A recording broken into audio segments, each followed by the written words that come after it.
नमस्कार दोस्तों।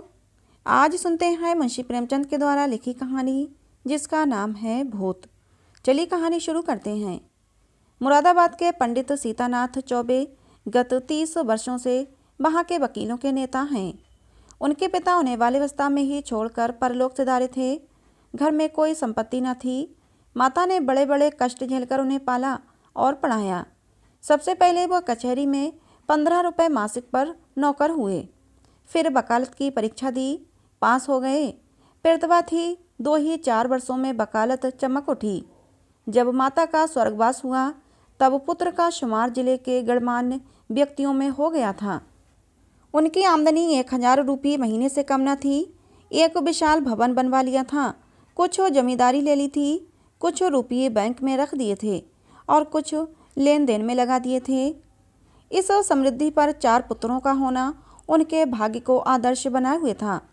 चारों लड़के भिन्न भिन्न दर्जों में पढ़ते थे, मगर ये कहना कि सारी विभूति चौबे जी के अनवरत परिश्रम का फल थी। उनकी पत्नी मंगला देवी के साथ अन्याय करना है। मंगला बड़ी सरल, गृह कार्य में कुशल और पैसे का काम धेले में चलाने वाली स्त्री थी। जब तक अपना घर न बन गया उसने 3 रुपये महीने से अधिक का मकान किराए पर ना लिया और रसोई के लिए मिश्राइन तो उसने अब तक ना रखी थी। उसे अगर कोई व्यसन था तो गहनों का, और चौबे जी को अगर कोई व्यसन था तो स्त्री को गहने पहनाने का। वो सच्चे पत्नी परायण मनुष्य थे।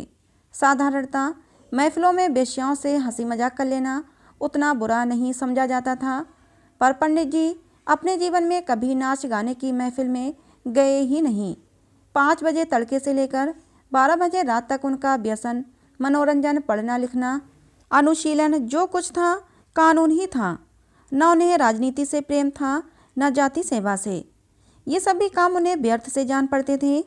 उनके विचार में अगर कोई काम करने लायक था तो बस कचहरी जाना, बहस करना, रुपये जमा करना और भोजन करके सो जाना।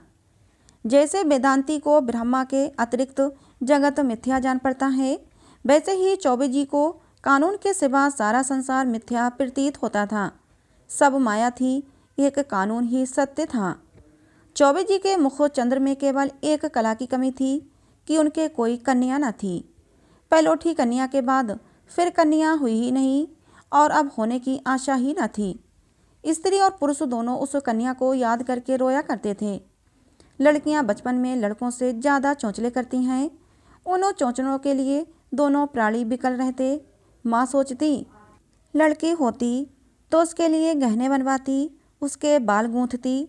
लड़की पैजनियाँ पहने ठुमक ठुमक आंगन में चलती तो कितना आनंद आता।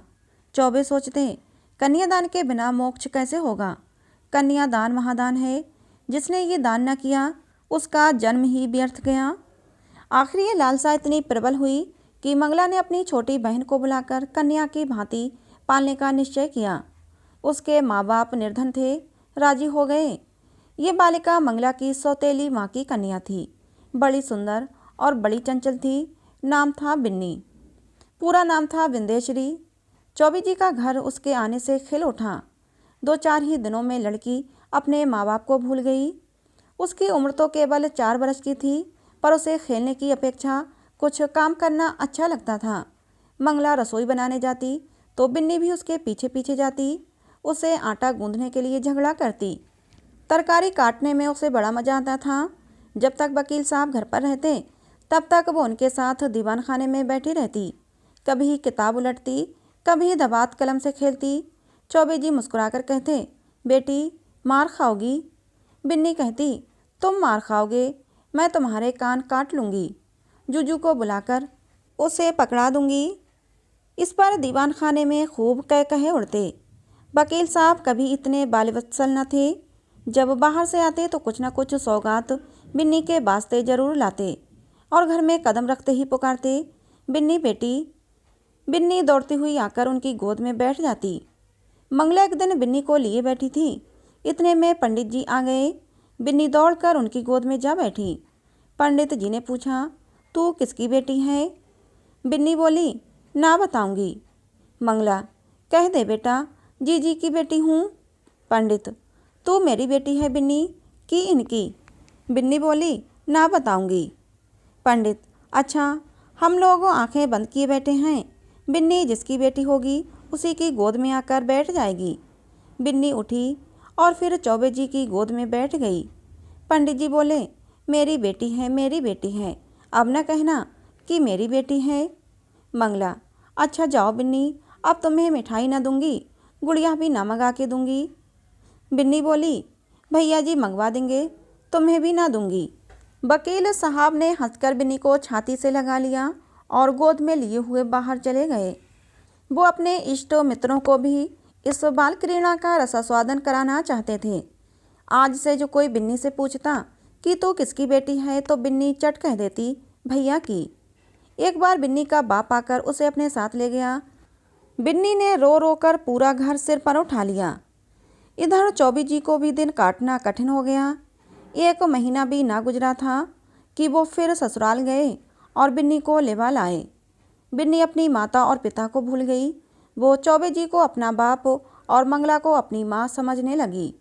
जिन्होंने उसे जन्म दिया था वे अब गैर हो गए। कई साल गुजर गए। वकील साहब के बेटों के विवाह हुए। उनमें से 2 अपने बाल बच्चों को लेकर अन्य जिलों में वकालत करने चले गए। 2 कॉलेज में पढ़ते थे। बिन्नी भी कली से फूल हुई। ऐसी रूप गुणशील वाली बालिका बिरादरी में और कोई न थी। पढ़ने लिखने में चतुर, घर के काम धंधों में कुशल, बूटे कसीदे और सीने पिरोने में दक्ष, पाक कला में निपुण, मधुर भाषणी, लज्जाशीला, अनुपम रूप की राशि। अंधेरे घर में उसके सौंदर्य की दिव्य ज्योति से उजाला होता था। उषा की लालिमा में, ज्योत्सना की मनोहर छटा में, खिले हुए गुलाब के ऊपर सूर्य की किरणों से चमकते हुए तुषार बिंदु में भी वह प्राणप्रद सुषमा और वो शोभा न थी। श्वेत हेम मुकुटधारी पर्वत में भी वो शीतलता न थी जो बिन्नी अर्थात विंध्यश्री के विशाल नेत्रों में थी। चौबे जी ने बिन्नी के लिए सुयोग्य वर खोजना शुरू किया। लड़कों की शादियों में दिल का अरमान निकाल चुके थे। अब कन्या के विवाह में हौसले पूरे करना चाहते थे। धन लुटाकर कीर्ति पा चुके थे। अब दान दहेज में नाम कमाने की लालसा थी। बेटे का विवाह कर लेना आसान है, पर कन्या के विवाह में आबरू निभा ले जाना कठिन है। नौका पर सभी यात्रा करते हैं। जो तैर कर नदी पार करे वही प्रशंसा का अधिकारी है। धन की कमी न थी। अच्छा घर और बर मिल गया। जन्म पत्र मिल गए। बनावट बन गया। फलदान और तिलक की रस्में भी अदा कर दी गईं। पर हाय रे दुर्दैव, कहाँ तो विवाह की तैयारियां हो रही थीं। द्वार पर दर्जी, सुनार, हलवाई सब अपना अपना काम कर रहे थे। कहाँ निर्दयी विधाता ने कुछ और ही लीला लिख दी। विवाह के 1 सप्ताह पहले मंगला अनायास बीमार पड़ी। 3 ही दिन में अपने सारे अरमान लिए हुए परलोक सिधार गई। संध्या हो रही थी। मंगला चारपाई पर पड़ी हुई थी। बेटे, बहुएं, पोते पोतियां सब चारपाई के चारों ओर खड़े थे। बिन्नी पैताने बैठी मंगला के पैर दबा रही थी। मृत्यु के समय की भयंकर निस्तब्धता छाई हुई थी। कोई किसी से न बोलता था। दिल में सब समझ रहे थे क्या होने वाला है। केवल चौबे जी वहाँ न थे। सहसा मंगला ने इधर उधर इच्छा पूर्ण दृष्टि से देखकर कहा, जरा उन्हें बुला दो, कहाँ हैं? पंडित जी अपने कमरे में बैठे रो रहे थे। संदेशा पाते ही आंसू पोंछते हुए घर में आए और बड़े धैर्य के साथ मंगला के सामने हो गए। डर रहे थे कि आंखों से आंसू की बूंद न निकले। अगर निकली तो घर में हाहाकार मच जाएगा। मंगला ने कहा, एक बात पूछती हूँ, बुरा न मानना। बिन्नी तुम्हारी कौन है? पंडित जी बोले, बिन्नी कौन है? मेरी बेटी है, और कौन? मंगला, हाँ, मैं तुम्हारे मुंह से यही सुनना चाहती थी। उसे सदा अपनी बेटी समझते रहना। उसके विवाह के लिए मैंने जो जो तैयारियां की थीं उनमें कुछ छाँट काँट मत करना। पंडित, इसकी तुम चिंता न करो। ईश्वर ने चाहा तो उससे कुछ ज़्यादा धूमधाम के साथ विवाह होगा। मंगला, उसे हमेशा बुलाते रहना। तीज त्योहार में कभी मत भूलना। पंडित जी, ये बात भी कोई याद दिलाने वाली है। मंगला ने कुछ सोचकर फिर कहा, इसी साल विवाह कर देना। पंडित, इस साल कैसे होगा? मंगला, ये फागुन का महीना है, जेठ तक लगन है। पंडित, हो सकेगा तो इसी साल कर दूंगा। मंगला, हो सकने की बात नहीं, जरूर कर देना। पंडित जी बोले, ठीक है, कर दूंगा। इसके बाद गोदान की तैयारी होने लगी। बुढ़ापे में पत्नी का मरना, बरसात में घर का गिरना है, फिर उसके बनने की आशा नहीं होती। मंगला की मृत्यु से पंडित जी का जीवन अनियमित और विशृंखल सा हो गया। लोगों से मिलना जुलना छूट गया। कई कई दिन कचहरी न जाते, जाते भी तो बड़े आग्रह से। भोजन से अरुचि हो गई। विंदेश्वरी उनकी दशा देख देख कर दिल में कुढ़ती और यथासाध्य उनका दिल बहलाने की चेष्टा करती। वो उन्हें पुराणों की कथाएं पढ़कर सुनाती, उनके लिए तरह तरह की भोजन बनाती और उन्हें आग्रह अनुरोध के साथ खिलाती। जब तक वो ना खा लेते, आप कुछ ना खाती। गर्मी के दिन थे। रात को बड़ी देर तक उनके पैताने बैठी पंखा झला करती। जब तक वो ना सो जाते, आप भी ना सोती। वो जरा सी सिरदर्द की शिकायत करते तो तुरंत उनके सिर में तेल डालती। यहाँ तक कि रात को जब उन्हें प्यास लगती तब खुद दौड़ कर आती और उन्हें पानी पिलाती। धीरे धीरे चौबे जी के हृदय में मंगला केवल एक सुख की स्मृति रह गई। एक दिन चौबे जी ने बिन्नी को मंगला के सब गहने दे दिए। मंगला का ये अंतिम आदेश था। बिन्नी फूली न समाई। उसने उस दिन खूब बनाव श्रृंगार किया। जब संध्या के समय पंडित जी कचहरी से आए तो वो गहनों से लदी हुई उनके सामने आकर खड़ी हो गई। पंडित जी ने सत्यश्रण नेत्रों से देखा। विंदेश्वरी के प्रति अब उनके मन में एक नया भाव अंकुरित हो रहा था। मंगला जब तक जीवित थी, वो उनसे पिता पुत्री के भाव को सजग और पुष्ट कराती रहती थी। अब वो मंगला न थी, अतएव वो भाव दिन दिन शिथिल होता जाता था। मंगला के सामने बिन्नी एक बालिका थी। मंगला की अनुपस्थिति में वो एक रूपवती युवती थी, लेकिन सरल हृदया बिन्नी को इसकी रत्ती भर भी खबर न थी कि भैया के भावों में क्या परिवर्तन हो रहा है। उसके लिए वो वही पिता के तुल्य भैया थे। वो पुरुषों के स्वभाव से अनभिज्ञ थी। नारी चरित्र में अवस्था के साथ मातृत्व का भाव दृढ़ होता जाता है। यहाँ तक कि एक समय ऐसा आता है जब नारी की दृष्टि में युवक मात्र पुत्र तुल्य हो जाते हैं। उनके मन में विषय वासना का लेश भी नहीं रह जाता। किंतु पुरुषों में ये अवस्था कभी नहीं आती। उनकी कामेंद्रियां क्रियाहीन भले ही हो जाएं, पर विषय वासना संभवतः और भी बलवती हो जाती है। पुरुष वासनाओं से कभी मुक्त नहीं हो पाता, बल्कि ज्यों-ज्यों अवस्था ढलती है त्यों-त्यों ग्रीष्म ऋतु के अंतिम काल की भांति उनकी वासना की गर्मी भी प्रचंड होती जाती है। बहुत तृप्ति के लिए नीच साधनों का सहारा लेने को भी प्रस्तुत हो जाता है। जवानी में मनुष्य इतना नहीं गिरता। उसके चरित्र में गर्व की मात्रा अधिक रहती है। जो नीच साधनों से घृणा करता है, वो किसी के घर में घुसने के लिए जबरदस्ती कर सकता है, किंतु परनाले के रास्ते नहीं जा सकता। पंडित जी ने बिन्नी को सत्यश्रण नेत्रों से देखा और फिर अपनी इस उच्च खलता पर लज्जित होकर आंखें नीची कर लीं। बिन्नी इसका कुछ मतलब ना समझ सकी। पंडित जी बोले, तुम्हें देखकर मुझे मंगला की उस समय की याद आ रही है जब वो विवाह के समय यहाँ आई थी। बिल्कुल ऐसी ही सूरत थी, यही गोरा रंग, यही प्रसन्न मुख, यही कोमल गाल, यही लजीली आँखें। वो चित्र अभी तक मेरे हृदय पट पर खिंचा हुआ है, कभी नहीं मिट सकता। ईश्वर ने तुम्हारे रूप में मेरी मंगला मुझे फिर से दी है। बिन्नी, आपके लिए जलपान लाऊं? पंडित बोले, ले आना, अभी बैठो। मैं बहुत दुखी हूँ। तुमने मेरे शोक को भुला दिया है। वास्तव में तुमने मुझे जिला दिया, नहीं तो मुझे आशा न थी कि मंगला के पीछे मैं जीवित रहूँगा। तुमने मुझे प्राण दान दिया। नहीं जानता तुम्हारे चले जाने पर मेरी क्या दशा होगी।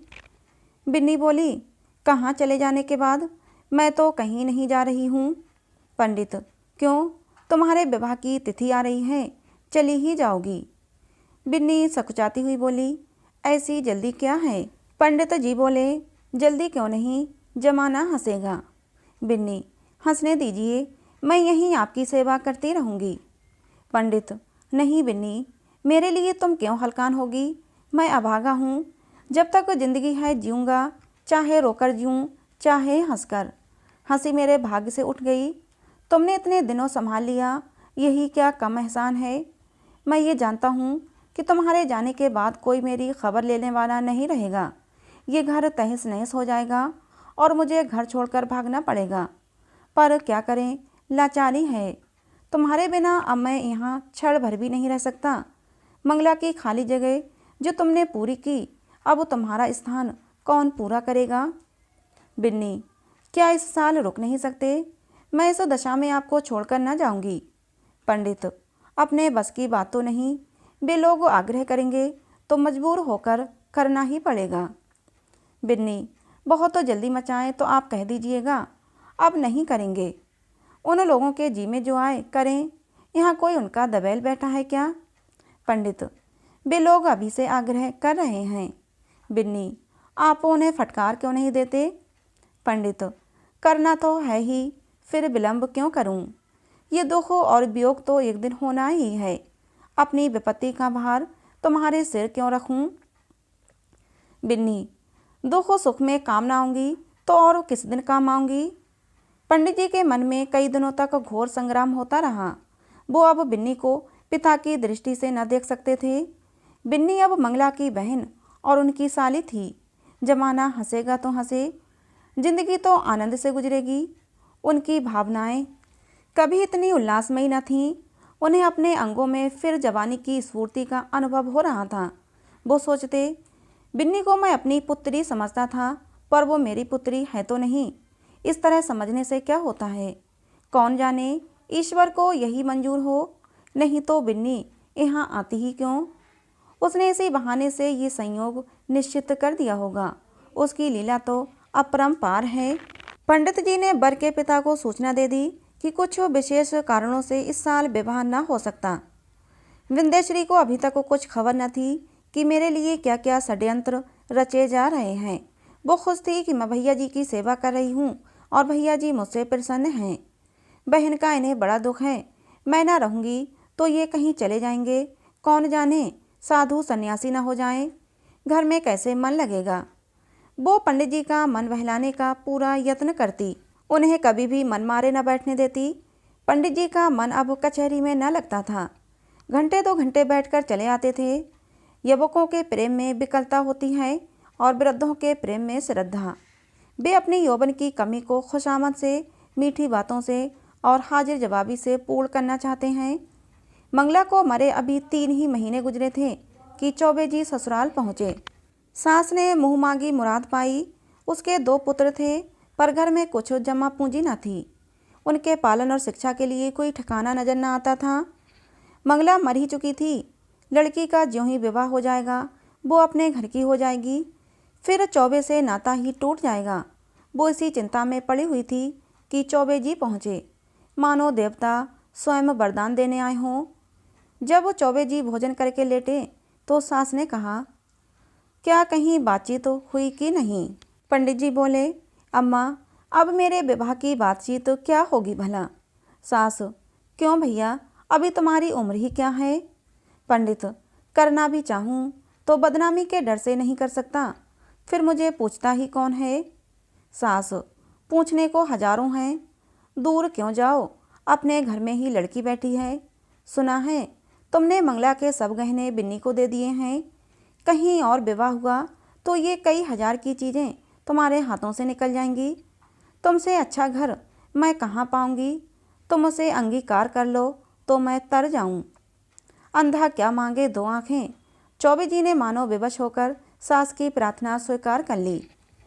बिन्नी अपने गांव के कच्चे मकान में अपनी माँ के पास बैठी हुई है। अब की चौबे जी ने उसकी सेवा के लिए एक लौंडी भी साथ कर दी है। विंध्यश्री के दोनों छोटे भाई विस्मित होकर उसके आभूषणों को देख रहे हैं। गांव की और कई स्त्रियां उसे देखने आई हैं और उसके रूप लावण्य का विकास देखकर चकित हो रही हैं। ये वही बिन्नी है जो यहाँ मोटी फरिया पहने खेला करती थी। रंग रूप कैसा निखर आया है। सुख की देह है ना। जब भीड़ कम हुई, एकांत हुआ, तो माता ने पूछा, तेरे भैया जी तो अच्छी तरह है ना बेटी? यहाँ आए थे तो बहुत दुखी थे। मंगला का शोक उन्हें खाए जाता है। संसार में ऐसे मर्द भी होते हैं जो स्त्री के लिए प्राण दे देते हैं। नहीं तो यहाँ स्त्री मरी और चट दूसरा ब्याह रचाया गया। मानो मनाते रहते हैं कि ये मरे तो नई नवेली बहू घर लाएं। विंध्यश्री बोली, उन्हें याद करके रोया करते हैं।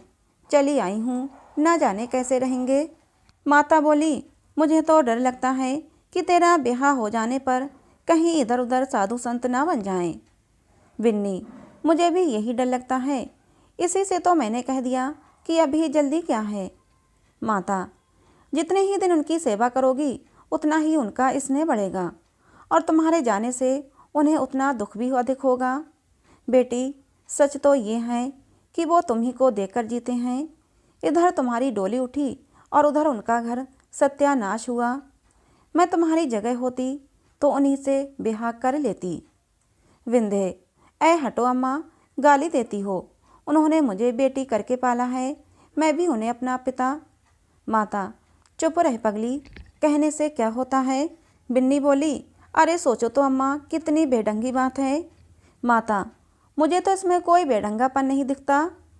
विन्नी, क्या कहती हो अम्मा, उनसे मेरा, मैं तो लाज के मारे मर जाऊं, उनके सामने ताक ना सकूं।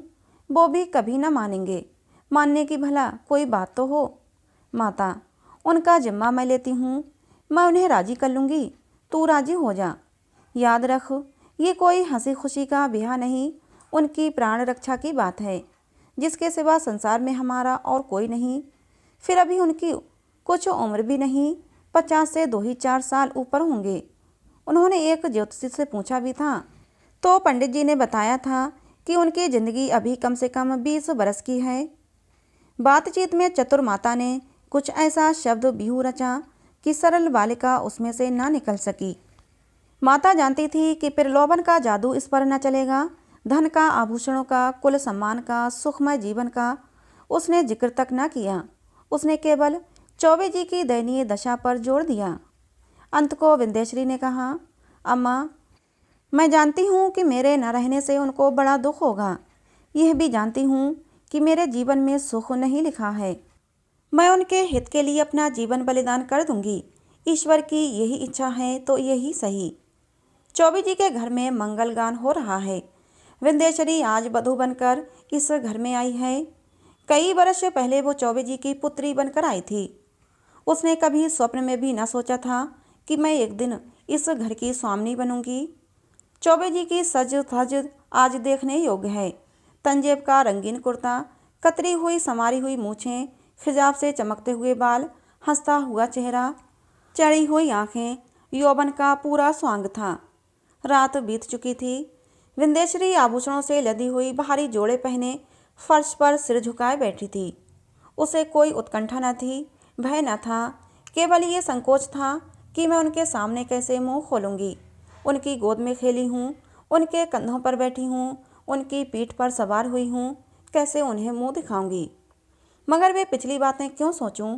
ईश्वर उन्हें प्रसन्न रखे। जिसके लिए मैंने पुत्री से पत्नी बनना स्वीकार किया वो पूर्ण हो, उनका जीवन आनंद से व्यतीत हो। इतने में चौबे जी आए। विंध्यश्री उठ खड़ी हुई। उसे इतनी लज्जा आई कि जी चाहा कहीं भाग जाए, खिड़की से नीचे कूद पड़े। चौबे जी ने उसका हाथ पकड़ लिया और बोले, बिन्नी, मुझसे डरती हो। बिन्नी कुछ न बोली, मूर्ति की तरह वहीं खड़ी रही। एक क्षण में चौबे जी ने उसे पास बिठा लिया। वो बैठ गई। उसका गला भर भर आता था। भाग्य की ये निर्दयी लीला, ये क्रूर किरीड़ा उसके लिए असहाय हो रही थी। पंडित जी ने पूछा, बिन्नी, बोलती क्यों नहीं, क्या मुझसे नाराज है। विंध्यश्री ने अपने कान बंद कर लिए। यही परिचित आवाज़ वो कितने दिनों से सुनती चली आती थी। आज वो व्यंग से भी तीव्र और उपहास से भी कटु प्रतीत होती थी। सहसा पंडित जी चौंक पड़े, आंखें फैल गईं और दोनों हाथ मेढक के पैरों की भांति सिकुड़ गए। वो 2 कदम पीछे हट गए। खिड़की से मंगला अंदर झांक रही थी। छाया नहीं, मंगला थी, संदेह नहीं था, साकार सजीव थी। चौबे जी कांपती हुई टूटी फूटी आवाज़ से बोले, बिन्नी देखो, वो क्या है। बिन्नी ने घबराकर खिड़की की ओर देखा। कुछ न था। बोली, क्या है, मुझे तो कुछ दिखाई नहीं देता। चौबे जी बोले, अब वो गायब हो गई, लेकिन ईश्वर जानता है, मंगला थी। बिन्नी बोली, क्या बहन। चौबे जी, हाँ हाँ बही, खिड़की से अंदर झांक रही थी। मेरे तो रोए खड़े हो गए। विंध्यश्री कांपती हुई बोली, मैं यहाँ नहीं रहूँगी। चौबे, नहीं नहीं बिन्नी, कोई डर नहीं है, मुझे धोखा हुआ होगा। बात यह है कि वो घर में रहती थी, यहीं सोती थी, इसी से कदाचित मेरी भावना ने उसकी मूर्ति लाकर खड़ी कर दी होगी। कोई बात नहीं है, आज का दिन कितना मंगलमय है कि मेरी बिन्नी यथार्थ में मेरी ही हो गई। ये कहते कहते चौबे जी फिर चौंके। फिर वही मूर्ति खिड़की से झांक रही थी। मूर्ति नहीं, सदैह सजीव साकार मंगला। अब कि उसकी आंखों में क्रोध न था, तिरस्कार न था, उनमें हास्य भरा हुआ था, मानो वो इस दृश्य पर हंस रही हो, मानो उसके सामने कोई अभिनय हो रहा हो। चौबे जी ने कांपते हुए कहा, बिन्नी, फिर वही बात हुई, वो देखो मंगला खड़ी है। विंध्यश्री चीखकर उनके गले से चिमट गई। चौबे जी ने महावीर का नाम जपते हुए कहा, मैं किवाड़ बंद किए देता हूँ। बिन्नी बोली, मैं इस घर में नहीं रहूँगी। फिर रोते रोते बोली, भैया जी, तुमने बहन के अंतिम आदेश को नहीं माना, इसी से उनकी आत्मा दुखी हो रही है। मुझे तो किसी अमंगल की आशंका होती है। चौबे जी ने उठकर खिड़की के द्वार बंद कर दिए और कहा, मैं कल से दुर्गा पाठ कराऊंगा। आज तक कभी ऐसी शंका ना हुई। तुमसे क्या कहूँ, मालूम होता है। खैर, उस बात को जाने दो। यहाँ बड़ी गर्मी पड़ रही है। अभी पानी गिरने को 2 महीने से कम नहीं। हम लोग मंसूरी क्यों न चलें? विंध्यश्री बोली, मेरा तो कहीं जाने का जी नहीं चाहता। कल से दुर्गा पाठ जरूर कराना। मुझे अब इस कमरे में नींद न आएगी। पंडित, ग्रंथों में तो यही लिखा है कि मरने के बाद केवल सूक्ष्म शरीर रह जाता है। फिर समझ में नहीं आता ये स्वरूप क्यों कर दिखाई दे रहा है। मैं सच कहता हूँ बिन्नी, अगर तुमने मुझ पर दया न की होती तो मैं कहीं का न रहता। शायद इस वक्त मैं बद्रीनाथ के पहाड़ों पर सिर टकराता होता, या कौन जाने विष खाकर प्राणांत कर चुका होता। विंध्यश्री बोली, मंसूरी में किसी होटल में ठहरना पड़ेगा। पंडित, नहीं, मकान भी मिलते हैं। मैं अपने एक मित्र को लिखे देता हूँ, वो कोई मकान ठीक कर रखेंगे। बात तो पूरी न हो पाई थी कि न जाने कहाँ से जैसे आकाशवाणी की आवाज़ सुनाई दी, बिन्नी तुम्हारी पुत्री है। चौबे जी ने दोनों कान बंद कर लिए।